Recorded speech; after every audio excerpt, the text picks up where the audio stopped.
Hola, muy buenas a todos y a todas y bienvenidos a un programa más aquí a Eurocharla. Hoy tenemos un programa súper especial porque tenemos una entrevista a uno de las candidaturas más fuertes de este año en Eurovisión sin duda, que es a la representante de Suiza. Lo tenemos aquí en directo, ahora en Eurocharla para todos vosotros. Bueno, sin más dilatación, voy a dar la entrada a Gjon y por supuesto a Sergio, al comentarista Eurocharla que estará con nosotros. Hola, Gjon, hello, welcome. Hola. Hello to everybody. Oh my God, I was just like during your introduction, I was just thinking that Spanish is so a beautiful language. I hope I will learn that because I need that. I need that language to feel better in my life. But you already hear Spanish, So, no? hello, Gjon. When you come to Madrid. Sure. Nice. Yeah. So, hello, Gjon. It's such a pleasure for us to have you here with us in our channel. Merci beaucoup d'être avec nous aujourd'hui. For start, we suppose that this is one of your last interview before your trip to Rotterdam. Are you excited? How do you feel? Do you have your bag packages? Do you have already? So I'm feeling excited and also impassioned because it's been now a year and a half that I was waiting for that moment. So I'm like, I'm really excited, and at the same time I'm like, I can wait 2 other or 3 other months, no problem. Because like now it's been so long that there's no time anymore. But yeah, so I'm still super happy, and I really hope that everything will will be okay with the traveling. And I really don't want to use the live on tape, so I hope like I will be able to sing on live on stage, but I will make everything for it. And no, I didn't already packed my luggage, so I will do it. I think between tonight and tomorrow morning, because I'm gonna fly on Monday. On Monday, because on Tuesday is your first rehearsal. Mm-hmm. Yeah, I think so. Yeah. So, because are you anxious? Well, okay. So, I mean, you already said right now, like you have been waiting for 1.5 years to go to Eurovision. Because I would like to know when last year Eurovision was cancelled. How you received the news? I mean, did you receive also news from the Switzerland delegation to say to you, you will be the next represent our country, or how long was to waiting the answer by the Swiss TV to know you that you will be also the representing next year? Of this year.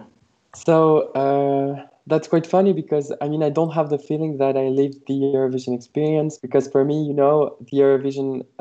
Eurovision for me means that show of 4 hours with colors, fireworks, with the lights, with camera, crazy things, and for me that is Eurovision. Because for me, I just released a song and a video. That's a normal process that every artist does. So I didn't have really the feeling to take part of Eurovision. So for me, it's my first. For me, honestly, I have the feeling that it's my first time, and Okay. I'm so happy. So it's cool because of course, when it was cancelled, I was not realizing what was happening, and also, 1 week before the cancellation, my delegation told me that there were several possibilities to still do it. So I was thinking that they will still do it, and then maybe from our countries, not going to Rotterdam. But I thought that we will find solutions. And 1 week after, they told me no, it's cancelled, and I was like, but you told me that, and so it was like a bit for me hard to realize. And I really realized that when I was on my sofa watching Eurovision China Light with my pyjama and eating pizza, and I was like, I shouldn't be here, but I should be on the other side of the screen. So then I was super frustrated, and my head of delegation directly called me and told me, Gjon, don't worry. We will not give you we will not let you down. But we cannot say if we can take you directly this year. So we have to check we have to check if it will be possible. And I was like, okay. And actually, I learned in an interview that with the head of, he did it quite fast because he was afraid that I was trying to go in another. And for me, it was about to represent Switzerland again if I was about to redo Eurovision in 2021. But still, he was scared that I was going to another country. So finally, he really was quick, and they told me maybe 2 weeks after the cancellation or 3 weeks after the cancellation that, yeah, they told me that I'm going to represent Switzerland again. I mean, they want to represent again. I want to do that because I didn't live the experience, so I want to live that experience. So then but was that we needed another song, so rules. So it was quite hard because I had a lot of pressure because I knew that I surprised the people the first time because I saw that they really liked the song. I saw like the high expectation of people because they put me high in the bookmakers and those things. But so how can you surprise another time people? And so that was the biggest problem. And I just tried to stay authentic as I did the first time. And I'm happy that the people really remarked, saw that again. And you made it again. Thank you. I don't know, but I don't know if I made it again, or I don't know if even last year I made it. It's just like I'm happy that I'm representing myself, and I'm not trying just because it's Eurovision to try to be likable. I'm just trying to be myself, and I'm making my own music. And also that was the condition when I had to come back. I told my delegation I would be happy to come back, but just if I can compose my song. Otherwise, I don't want to be here. And they told me, of course, we want you to compose your song. And that's why, because I wanted to stay me and to stay authentic. And that's what I think people like in my music. Yes. This is nice. Why you are again one of the favorites as last year. because when when you listen to your song, we listen to you. So. Thank you. So I have a question.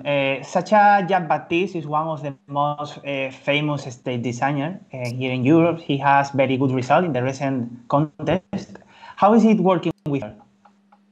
It's really good. When I met her the first time, so for Répondez-moi, first I met 2 different people, Sasha and a duet from Sweden.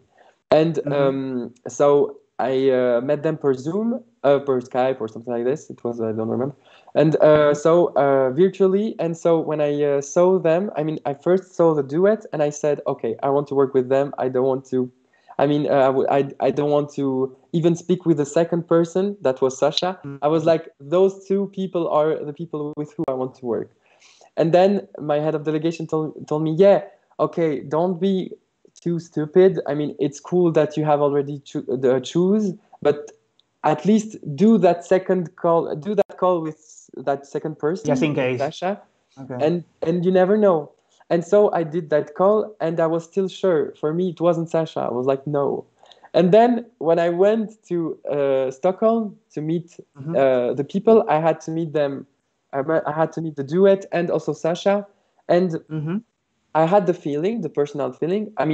They were amazing. I'm not saying that they weren't amazing or something like this, but I'm just describing my personal feeling. I had the feeling that they were trying to convince my head of delegation and not me. And I also didn't have the feeling that I was really being heard. Like I was like, and yeah, I would love to have this, and and they were like, yeah, but it's Eurovision, and so it needs to be fashion. Yeah, but it's Eurovision, so I need to be like this. And no, I want to be like the way I want to be, But they were really cool, and they did a really amazing mood board, and also they had amazing ideas. It's just like I just didn't feel them. And then when I met Sasha, the first thing she said, and in front of my head of delegation, she said, so now we don't care about your head of delegation. I want to know exactly what you like, what you don't like, and then let's construct something around it. And at that moment I said, okay, how crazy it is to meet people in virtual, and then when you meet them in for real, sometimes it's like it's when it's like 15 minutes of conversation, and when it's like then when you are meeting them and it's for 2 hours of conversation, like that could be completely the opposite of what you thought. And that, I mean, when I met her, then I thought, okay, it's like I remember like the conversation was finished and I said, my head of delegation, okay, I was really stupid, sorry, you're right, let's go. And I mean, you was right with give her attention and not just like leaving her, and like you're right. And then I'm so happy. And I mean, what I love with her, it's, you know, it's good to work with incredible people, but honestly, that's not the most important thing for me. For me, the most important thing is to work with people that have humanity and that are good and that are cool and nice. Because I mean, even if I have the chance, imagine one day to make a collaboration with a really, really famous artist. If that artist is a really bad person, I don't want to make a collaboration with that person, because I mean, it's just a question of humanity. As I said, for me, it's much more important to make music with people you like than just with just professional people. And I mean, it also happened to me to work with, for example, people that were clearly here just not for my artistic way, but like because they knew that in the project sometimes there is money, so they're like, let's. And then you see it, and it's not, even if they are really good at their work, it's not a dull, comfortable to work with, because they are not here for you. They are not interested about you. They are just like, they just say, oh, it's a project with a lot of money, so let's go there. And so that's why I think it's really important, not just to have a result, but also to have a good experience, because that's also like, exactly. And so she the way she treats her artist, it's like really incredibly, I mean, I love that. It's really strict, and at the same time it's really like she listened to me. If I'm saying in my staging, if I was saying, okay, no, that I don't like that, and she was like, okay, no problem, let's change and try something else. It wasn't never like, it was a real conversation between us. And she also pushed me to go a bit out of my limits. So for the staging, I think I will try something I'm not used to try, but please don't have too much expectation. And the thing is that she's really arty, like she loves artistic things, but also she's really a geek. Like she knows exactly exactly how to program the camera's angles at timing, at the perfect timing, and also the light. She wants a light 2 centimeters more like by another side. You know, it's not like the one who will say, "Oh, I don't like that," and if someone says, "And so, what do you want?" She will never say like. I don't know. She will always be like, no, I want this at that thing, yes, at this centimeter, this place, and that, you know, she exactly knows what she wants, because she's really, really talented for artistic stuff, but also technical stuff. So it's very professional in many. Completely. It's I think it's really nice to hear like how is your process time. No, you know, when you start to keep the contact with her the first time, and then you are making, building, you know, and thinking about new things about your performance. But also for Spanish people, it's really I don't know how to say, but was really too much for us, for Euro fans, when we start to see the promotion of one TV show, and then we start to hear your song. We say, "What? Really?" And also wasn't we are not used to listen Eurovision song in other programs. And this was getting most famous, and everyone now know your song in Spain. Even people that usually don't watch Eurovision, you know, everyone. So that's crazy. So I really want to know, how you received the news, like your song is in one TV show in Spain, and now everyone is crazy, totally crazy with your song, and how you received it, how the TV contact you to say, Gjon, would you like to come to perform your song? How was? So it was a crazy experience, and especially crazy story to explain it, but I'm gonna explain it. So it's gonna take time, but anyway. Okay. So What happened with Rocio's show? So, I mean, I received the mail on Thursday, and I really saw that mail and treated it on Friday. And in that mail, it was written that they wanted to use my song for the documentary, and also they want me to invite me 2 days after, so on Sunday, to sing live the song for the opening of the documentary. And I was like, oh my God. So I have 2 days to prepare myself for being on TV. And so, Typical Spanish. I was like really frustrated and really stressed. So I was like, I really hesitated, honestly, because the thing was that I wasn't ready. I wasn't feeling ready at all because I never sang my song on live. So I was like, I'm not ready for that. And also, so was your first live of your song of this year? of Tout l'Univers, yeah, of course. Wow. And so I was really scared, and I was like, is it a good idea to do that? And so, yeah, the thing was that also the piano, Walter Hardy, the producer who worked on the song with me, had to record the piano by himself because we didn't want that sound finally. So he recorded 3 times different pianos. And so when at the final version, we hear him playing piano. So I also didn't get used to play the song in the piano. So I was like, okay, let's learn that song again and let's practice it really well. And so I learned it for the 2 days. I mean, not really 2 days, but just like Saturday, of course, because then Friday was like, okay, I am going there or I'm not going there.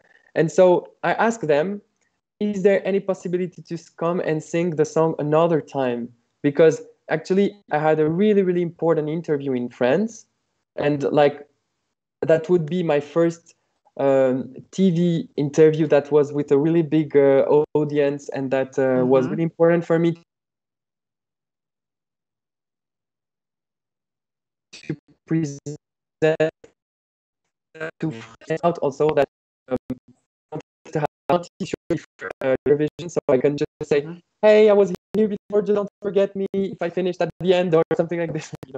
So anyway, so I canceled that and I went to Rocio show because when I saw that they used it for the trailer, and that then because of that the song became first on iTunes in Spain, I was like, I felt, to be honest, a bit angry, because I was like, Spain is supporting me. I'm in the first place at Spain, and even in Switzerland they didn't put me on top. And I was like, what is happening? And I was like, that's amazing. So I was a bit angry against Switzerland, but anyway. And I was really happy because I wasn't expecting such a support from Spain, because I'm not singing in Spanish. I have no real connection to Spain. In a way that I have not someone of my family there, or even if I was there for vacation, and I loved Madrid, like for real. I loved like eating cheesecake at Sala X. I love being on that station that is with those tree in it, like and yeah, and like the museum Reina Sofia, and the Guernica from Picasso that I saw there, that it touched me so deep, and also that the fact that I fell in love there. Anyway, and like it has a special. So yeah, I really had a connection with Spain, but personally, like not something that people can relate to. So I was really happy. So that's why I wanted to go there, and I said to myself, if I have to do a live for the first time somewhere, it should be there, because they support me really a lot, and so that's normal. So I went there. I arrived on Sunday. I had a translator who was from the production, and he was like my grandpa, and that was so cool, because I really wanted to know also, I really wanted to know what was happening with this show, because what was the show about? What was the documentary about? Because this was in my 2 days, second question to you. Like, how was in like 2 days, the story? Somebody told you that. in 2 days I wasn't able to know what was happening and what is exactly was for, and what I was just looking a bit, but I wasn't really knowing like what was happening.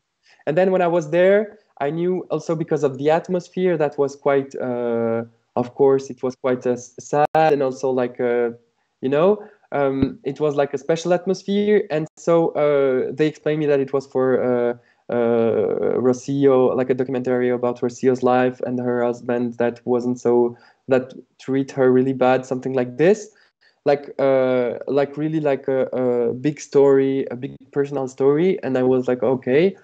So I really felt like more stressful because I was like, oh, that's like, like I really need to do it well and to be like, it has to sound in a way respectful, and it has to sound like, like a good thing to me to be here. And so they explained me that they're gonna interview me directly after my performance, and so at that moment, just before I went on stage, maybe 1 hour before, I spoke with the producer of the show, and she that they were really happy to have me because I will be the only one from Eurovision. I will be the only. I mean, I will be the only music that will be from Eurovision. I'll be the only one to sing on live because there is the opening where I sing live, and then it's just documentary, and then it's finished. But that's what they told me, and so I was super feeling unique, and also that's why I said yes, because honestly, as I told you, I had another interview normally, but and it's because they told me no, we cannot move that. It's Sunday or it doesn't happen, and that's why I said okay, I'm coming. So. For me, it was like really special to be here. I feel really honored. And then I sing the song, and then they forgot me for the interview. I mean, the commentator forgot me. I was like, no worries. And the translator was so angry for me. He was like, no, that's not normal. They shouldn't have like you came from Switzerland. That's not so cool from the production to have like left you because I mean it wasn't like such a big deal to remember that after your song they're just gonna ask you some question. I said like no worries, I'm still happy that I sing my song. That was the most important thing. And I also have the feeling that people weren't listening, weren't seeing the show for me. They were just like seeing the show because of Rocio. So I wasn't like I wasn't completely at my place. I was just happy to sing my song on live, so that was okay if I didn't have my interview. And then it's finished. I come back at home. 2 days after, I received a lot of DM on Instagram of people sending me articles, and it's written the new song of Rocio's documentary, Voila, from Barbara Pravi. And I was like, what is happening? And so, I don't regret at all. I mean, of course, at all. The fact that I sang in Spain, because if I had to redo it 1,000 times, I will redo it, because I'm so happy that people in Spain are so supportive with my song, and also that loved my song so much. I mean, that's an honor, and I cannot say anything. I'm really happy, and especially because it's Spain. Yeah, really, because honestly, if it was another country, it wouldn't be the same. But Spain has a really, as I said, has a special dimension that personally I can connect it to. And so, yeah, so it was really important for me to be there. It's just the process and the way it was organized that I'm really sad about that, because, they didn't, it's their documentary. They do what they want with their documentary. They put what music they want in their documentary. And the only thing is that, why did they promise me? They told me, it's not like they didn't promise me, but they told me. What did they tell me? That they wanted me, like, they just wanted me to be like unique, just me singing live on their show. Why did they tell me that they're going to use just my song from Eurovision? I honestly think that because then I saw a little bit more. I'm starting to be, of course, a bit more interested. I saw that normally in Telecinco there are like 6 million people, and when the show opened, there were like more than 12 million people, like they watched the show. So so more than the double. So I think maybe higher than the producer. They saw, oh, okay, we can make views with using Eurovision, so let's invite other artists. Maybe that's this. But I don't think that the producer was a bad person or something like this. No. It's just like, I'm just really sad that the process was, I mean, that like it was done like this, because at the moment I didn't really feel respected, but I'm still happy that it happened. I mean, that I could have the possibility to show my music, and I'm still happy that I heard that they're still using the song, and so I'm happy for that. But yeah, of course. But otherwise, I'm just a bit sad of the way it happened and the way it was like the process happened. But for Eurovision fans, we have to tell you that really now in Spain, everyone knows your song, and I think. But everybody knows your song, really. No, yeah, true. And I think when Eurovision will be, people will say, "Oh, this is the song of Rafaito." Everyone. So this is. I mean, you have a lot of different ways to promote your song and to receive votes from Europe, because it's Eurovision. You really sing to try to get more points, and I think it's really Spain. I don't know. We never know, but I think we will hear maybe 8, 10, or 12 points from Spain to Switzerland. I'm pretty sure, because your song, everyone knows your song.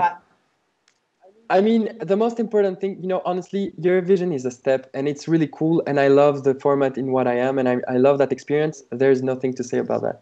But the most important thing is after. I mean, when I'm going to release my album, and if I see that I have touched some hearts in Spain, then of course it inspires me, and it encourages me to try to continue to also think about them when I will make my music. And because I'm making music for people, I'm not making music for myself. Otherwise, I'm staying in my room and I'm bother no one. But I just want to make music with myself for people and to see those reactions, because that's why I'm making music. I want to see people touched by my music, and when I see that it happened in Spain, that it's the most beautiful gift that I can receive. So. That's also, I mean, if they're giving 1 point of 12 points, I don't care. I will be super happy that that happened, and also that I have a possibility to try again to sing, maybe, or to make concert in Spain. Yes. And and I think you already start to feel the Spanish fans. Say you, Sergio. So yeah, that's. So we want to tell you that Tout l'Univers is one of the most famous Eurovision here in Spain, even more than Spanish one. So many people, I play Eurovision song to my relatives, to my friends, and everybody, many people say, "And that's the TV show song." So you made the good decision to come here when Telecinco. Because now people still listen your song every week, It's really nice. Because it's the main soundtrack. Sometimes they play another Eurovision song, but the main soundtrack every week is your song. So yeah, that's crazy. Yeah. I have a one last and short question for you. Is we know that you are the songwriter of the Tout l'Univers. Who was the third person from your family, from your friends, not from your team, who was shown Tout l'Univers once it was finished? Oh wow, that's a really good question. Oh my god, wow. Do you remember?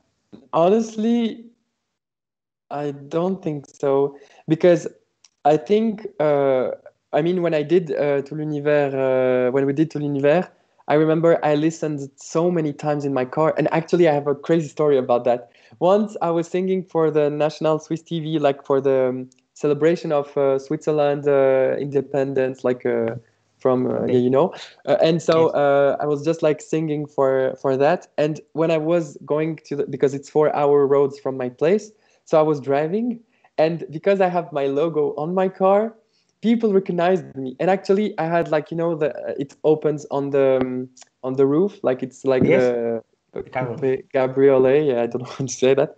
I mean, I'm not like having a crazy. I mean, it's a good car, but it's not. Yeah, and like and so I was actually, because it was really sunny, I opened everything and I put the music in Loud. maximum, yeah, really loud, because I wanted to listen to the songs that I was doing.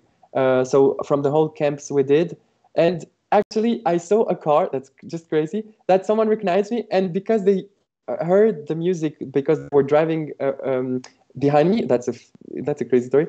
They came next to me, like I thought they wanted to go, I thought maybe I was too slow for them, so they wanted to pass me.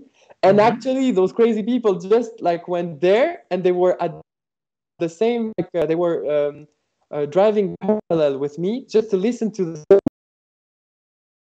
And so I was like, so just they can have, because they understood that it was like that that it was my voice. They realized that. So I had to close I mean, I had to stop the music. I was like, what are those people? And then I was I was super like secret. I was super scared. I mean, I heard also crazy stories, like for example that when they had like the internal selection, found the list when it was Luca Heni's year, Yes. and so there are people that, because I don't know how, if it's a hacking or if it's someone who gave the list, but someone had the list of all the contestants, and that someone called every contestant to say, hello, we know that you're in the internal selection. Would it be you for Eurovision? And I was like, I mean, when I heard that story, I just felt it was crazy. Like, and so, yeah, so I don't remember exactly to who I showed my song for the first time, but I think it was my best friend or my mother, I would say. Wow, really nice story.